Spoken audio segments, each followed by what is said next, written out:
letting you know how it is. It's kill time. What's up with it, do? Drill Time TV checking in once again. As we all know, Ksoo been charged with the murder of Lil Buck, facing life behind bars with his cousin ATK Scotty. But guess what? It ain't over for him. We got to see them boys one more time. Guess what? This Bibby trial coming up, man. And I've been looking at the comments, and people want to know, who is Bibby? Was he a frequent customer of Liz, and did he own any bar caps? Shit, I don't know about all that, man. You got to ask them people in Jacksonville and Duval. Was he getting in them cars and swinging them doors? Shout out Miss Duval. You hear me? Fire erupts inside a Northwest Side apartment complex. It leaves this 16-year-old.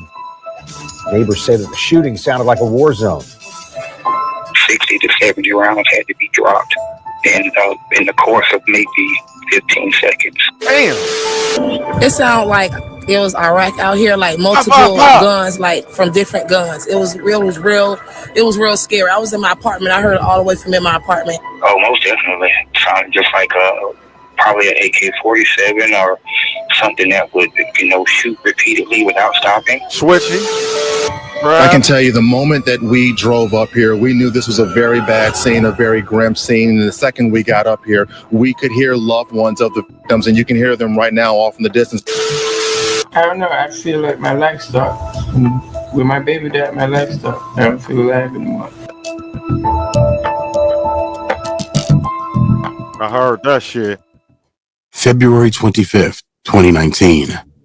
A family's life was about to be drastically changed by events that would occur that day.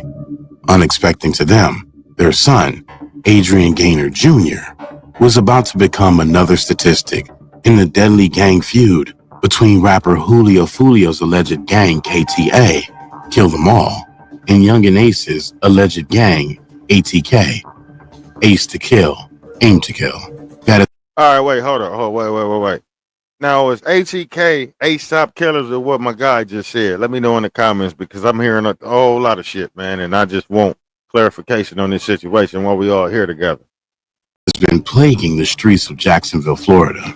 Adrian Gaynor Jr. was commonly known by the alias Bibby Osama, aka Bibby.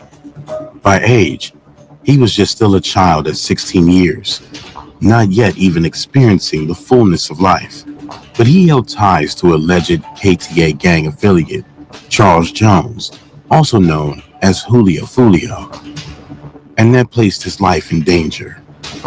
Before his final moments would come, where assailants preyed on his life, Bibby was warned about the upcoming jeopardy his life was in by loved ones close to him.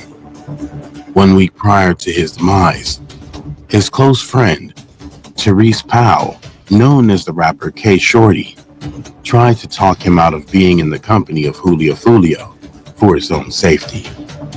Around February 18th, 2019, a week before Bibby was targeted, K Shorty called him from behind prison walls as he was locked up at the time.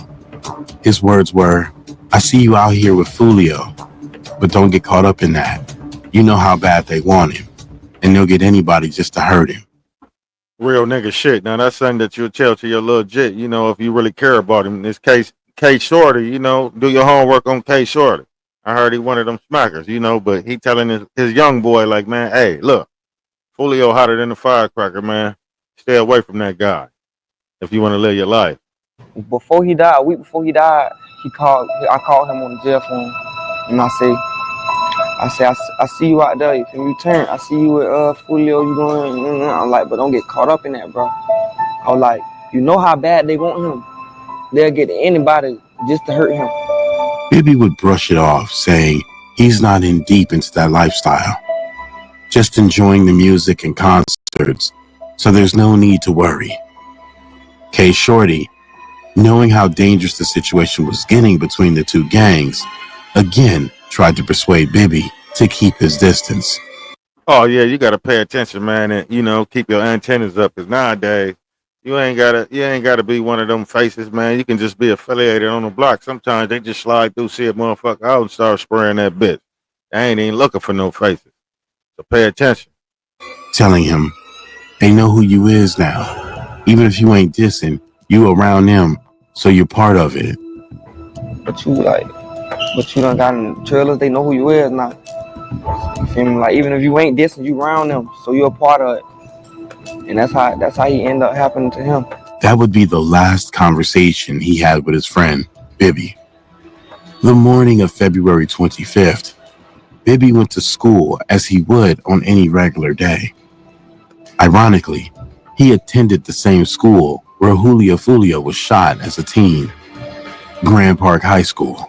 And guess what school he was going to? Grand Park, the same school I got shot. Getting out there, he going to the same school. Bibby would come home from school like always to hang out and do what friends normally would in an urban environment, like where Julio was at his grandmother's house. Right. Estimated time between 2 and 3 p.m., given the account of what happened by Julio Fulio, who considered Bibby as a brother. He was like, that's my little twin. Like, you know, I got him tatted on my face. That's my little bro, okay. One day, I was at my godmama house in the hood where we from, on 45th. And every day after school, he'll come to me, like, he coming straight to me. We chopping it up, we smoking, like, you know. On this day, Bibby broke routine. He checked in with Fulio, but this time, instead of staying put at Fulio's grandmother's residence, he decided to head to where was known as Hilltop. I'm like, look, bro, it's hot outside, like the police. You know, I ain't even thinking about no, like, niggas. Like, I ain't even talking, like, bro, the police out there, bro. Like, don't walk nowhere, bro. Sit here with me until it's time for you to go wherever you need to go. You know what I'm saying? Wait till the sun go down or something. Bibby said, I'll holler at you, boy. I'm about to go to the yard and see what's popping. Man, I know Fulio, he had to hold this on his heart till he departed. And that's probably why he been rapping him so strong in them songs. Bibby, however, was accustomed to being comfortable, as he would say, in the hood. But that same comfort and not heeding Fulio's word that day would end his life minutes later. The last time Fulio would see Bibby was when he told him the words, "I love you, bro, be safe." Bibby headed out and made his way to Hilltop. The time was approximately 2:30 p.m. Bibby was in the Hilltop Village apartment complex parking lot on West 45th Street, where, according to news reporters, he went to visit a friend. The suspects in masks who were on his trail caught him off guard, and according to eyewitness accounts, they chased him to the back of the parking lot, where he was confirmed shot at least once. Damn. Eyewitnesses are telling us now that Gaynor was being chased to this exact spot where he lost his life. Just before 3 p.m., 911 calls would come in, stating there was what sounded like a war zone in the parking lot of the apartment complex. It sounded like it was Iraq out here, like multiple guns, like from different guns. Sounded just like probably an AK-47 or something that would, you know, shoot repeatedly without stopping. When officers showed up, they found Bibby lying in a pool of blood, passed away. Rest in peace. Julio Fulio would find himself burdened with hurt upon receiving calls of the tragedy that just occurred. My big brother called me, "Where you at?" They said, "You dead in Hilltop." I'm like, hell no. I go on Facebook. A little boy just got killed in Hilltop, like 16. So I'm like, they're like, yeah, he had on a uniform, a gray sweater, burgundy shirt. I'm like, oh my God. Like, I just hang up the phone. One of my god brothers walking the house, he like, bro, they say Bibby dead, bro. Meanwhile, his family was sent into a state of shock and trauma. His mother stated the chilling words, "When her baby died, her life stopped." See, that's what I'm saying, man. When you're in the hood nowadays, you can't even look up to the, you know, the older homies on the block, man. You just got to go to school, stay in that bitch, and get the fuck on. Listen, man, if you want to live your life, boy, you're going to have to do it the right way. And this She doesn't feel alive anymore. I don't know. I feel like this my ain't life living. stopped. And with my baby dad, my life stopped. I don't feel alive anymore.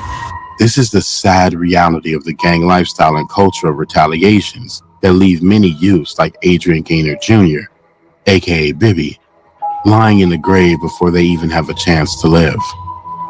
In a twist of gruesome and unremorseful events, opposing gang members that wanted to taunt Fulio flooded online, making a mockery of the teen's passing. One such individual in particular was Hakeem Robinson, known as the rapper Ksoo, who was allegedly affiliated to ATK. Ksoo was ruthless, flashing guns, posting playful clips laughing at Bibby's homicide, rapping about his demise, and even laughing at Bibby's mother, marching for justice for her son. It was a cold-blooded act, but it's telling of the mentality of the toxic lifestyle. Bye-bye. I just stole that nigga, bro. That nigga dead and he can't come back. And it's slow. Bibby's mother went on to speak of the horrors that they endured after those allegedly responsible for ending her son's life would spit and urinate on his grave and mock them every chance they had. Hell no, man. You hear that shit? Ksoo went as far as putting Bibby's image on the music project's cover, along with other opposing gang affiliates they allegedly murdered, and posted it online to promote his project, disrespectfully titled Bibby Out. So he got a whole bunch of dead, deceased people on his album cover or something, and he promoting that, and he think he gonna get away with these murders when they come and holler at him and see about it. Hey, this is a different world than where we come from, you hear me?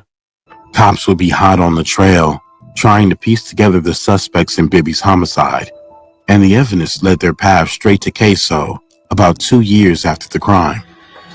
At the time, Ksoo was already behind bars along with his father and brother, facing a charge for the hit on another individual, which was rumored to be retaliation for his other brother's tragic demise. Crime appeared to be a family affair. He is also charged with second-degree murder in the 2020 death of Charles McCormick, a.k.a. rapper Little Buck. His father, Abdul Robinson Sr., and his brother, Abdul Robinson Jr., are also arrested in connection to the crime. JSO says the Robinsons are linked to the group ATK. Ksoo nearly became free to walk the streets again, and he was on the verge of bonding out for his attempted hit case when he was charged with first-degree murder in the homicide of 16-year-old Adrian Gaynor Jr., a.k.a. Bibby. This is where the chilling details about Bibby's final moments came out when a witness report on police documents was made public. According to the eyewitness accounts, Ksoo and his affiliate named Whitaker drove to Hilltop from... Wait, hold on, man. Not the usual suspects, man. And here come Ksoo again, leaving witnesses and pertinent information all over the net and shit for motherfuckers to find out who he is. And he think he gonna beat this shit? One side to another and parked for approximately 20 minutes in one spot before Bibby and another person, Pratt, was spotted under a gazebo. Robinson, aka Ksoo, and his affiliate exited the vehicle carrying firearms. His affiliate had a long AR-style rifle, and Ksoo had an AR pistol. His affiliate, Whitaker, ran after Pratt, and Ksoo chased Bibby, firing as he ran. Chat, who is Pratt? I ain't never heard of him, man. And they told me ATK Scotty, man, he denounced the ATK, man. Now he Aki Scotty, you know, he with the Muslim. And most of the time people get with the Muslim when they're in there, that, you know, they need some protection. So we getting this new clique together. The witness went on to state that Bibby then fell to the ground and covered his head with his hands. Ksoo then ran up close range and shot Bibby in the back of the head or neck as Bibby continued to try and shield for his life. Both Ksoo and Whitaker is said to have returned to their vehicle, a gray or silver Nissan Maxima, and left. With these first-hand accounts from witnesses and surveillance footage along with photographs and videos of Ksoo bragging online about the homicide, why you had to leave? Why you ain't stay with me? With me? Why you had to leave? Bibby! I wonder what he gonna say when they play this in court, because you know they gonna play it, and what they go, man, see, motherfuckers like him, hey, the attorneys, they ain't got no, you don't got no defense to fight this shit. How can you defend some shit like this? Listen to it, bro. Investigators had all they need to try him for first-degree hit. Footage would surface online of officers breaking the news about him being investigated for the murder of Bibby, and the reality of what he was facing finally weighed on him. Ksoo was in the room in disbelief and denial of what was happening, but it was indeed happening. Before the footage ends, his words were, "Everybody pray for me." You know where that is? We'll see. You know where that is? Bibby ring a bell to you? I want to speak with my lawyer. Oh yeah, that motherfucker got the chills when he said Bibby. Do Bibby ring a bell? Oh man, listen. Yeah, this the only nigga that you been saying in all these songs. Motherfucker, how's you? Go to a lawyer. Okay. Hope they keep their head on. Everybody pray for me. Look at him. Look, he's so animated in character. This motherfucking interrogation room talking about everybody pray for me. So you know that they're recording this shit. And you know he done got his last little ounce of clout out before we never see him again. See? This what y'all throwing y'all motherfucking lives away for this shit right here. So us, you can get drill time on the motherfucking video to talk about your stupid ass. The same one who allegedly pulled the trigger was asking for saving grace. But that's life. No matter who you are, when it comes to life behind the prison cell, oftentimes God is the one turned to. Right, he was talking about God got him. Nigga, you been praying to the devil this whole time. What the fuck you think God got something to do with you, man? These boys crazy, man. Forgetting that in the moment of taking another's life, God was left out of the equation. Bibby's mother never stopped fighting for justice. She was out in the rain rallying.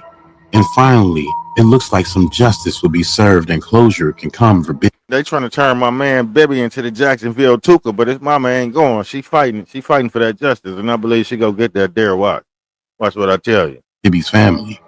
I just want justice for my child. I'm gonna walk this city until they get justice for my baby. Ksoo is currently still behind bars, facing the consequences of his actions and going through the legal court process of his case. Hopefully, after due course, the ones responsible are held accountable. On the outside, the back and forth still continues, and Bibby's name continues to be disrespected in songs like ATK alleged member Young and Ace's Who I Smoke. Who I smoke, baby. Hey, they really want a Young and Ace, man. They can give a fuck about a Ksoo and a Butter and ATK Scotty, you know, Fulio shit. They wanted this nigga so bad, but luckily his Prince didn't add up to the situation. So shit, if I was Ace, man, I fall back like a receding hairline or some shit, man, because they coming. The song samples one of the most iconic classics, Vanessa Carlton's 1,000 Miles. It sparked a brief backlash online, but she stood by her approval of clearing the sample for use, arguing if the race was reversed, it would be no problem with the street lifestyle expressed within art. The cycle of bloodshed and pain continues. Oh yeah, man. So at the end of the day, they want the boy to flip, man. They say, Ksoo, look, man, you already got life, motherfucker. There ain't nothing else supposed to give you but the needle. And what you want, man? You want to be out to see your motherfucking kids again like Ace? Or you go be in this motherfucking place for the rest of your life? I don't even know if you got no kids yet, but you might not have none if you don't make this deal happen. You hear me? You see your boy Butter, and that was your main motherfucking hitter. He out here doing what he doing to get home. Motherfucker, it's only up to you. You the last motherfucker we want, because we know that you real close to Ace. You know what I mean? Scotty might be close, but we want you to say this shit. If you corroborate the evidence of what Butter done told us, hey, everybody win. That's how the state go come at it. Let me know what y'all think in the comments, man. Appreciate y'all kicking it with me.